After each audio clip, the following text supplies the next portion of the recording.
Sunshine Cruz kilig na kilig habang kinikis ang bilyonaryong negosyante na si Atong Ang.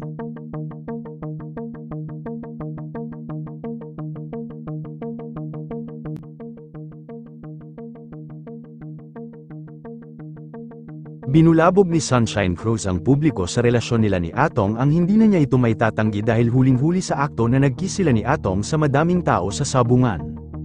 Hindi na itinanggi ni Sunshine Cruz na meron silang relasyon ni Atong Ang dahil mismong si Sunshine na ang lumapit kay Atong upang halikan nito. Wala namang ibang meaning ito dahil ayan na ang nagpahiwatig na magpapatunay na meron silang relasyon. Kung matatandaan, pumutok noong nakaraang buwan na hiwalay na sila dahil may mga bagay-bagay na naglabasan na ayaw ng pamilya ng bilyonaryo na si Atong Ang ang aktres. Kaya itinatago niya ito sa mayamang syudad sa probinsya upang makapag-solo silang dalawa. Ngunit hindi na nakapagtimpi ang aktres at si Atong at agad na ipinamukha nito sa publiko na meron silang relasyon. Sa video na kumakalat ngayon na makikita na hinalikan ni Sunshine Cruz si Atong at nilapitan niya ito.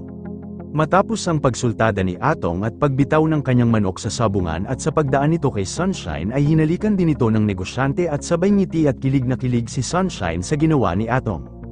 Ito po ang unang beses na binandera ng dalawa ang kanilang pagmamahalan dahil pawang espekulasyon lang noon na meron silang relasyon.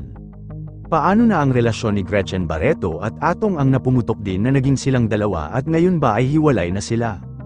Ayon sa mga naglabasan na balita ay hindi naman talaga naging sila ni Gretchen Barreto at pawang negosyo lang ang kanilang relasyon at hindi naman raw naging sila at professional lang raw sila gumalaw.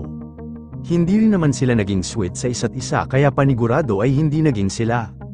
Pero mabalik tayo kay Sunshine Cruz at Atong Ang sa pagkiss ng dalawa na magpapatunay na hindi ito laro at may relasyon talaga silang dalawa na nagbato ng senyales na may namamagitan sa kanilang dalawa. Alam naman natin na magmahal itong si Atong na todo buhos talaga sa babae na minamahal nito kaya for sure hindi niya ito sasaktan si Sunshine Cruz dahil parehas naman na silang may mga anak at may edad kaya wala nang hadlang sa pagmamahalan nito. Yun lamang po. Ano ang masasabi mo sa balitang ito? Comment mo sa ibaba. Huwag kakalimutan i-like ang video na ito. Maraming salamat po sa panunood.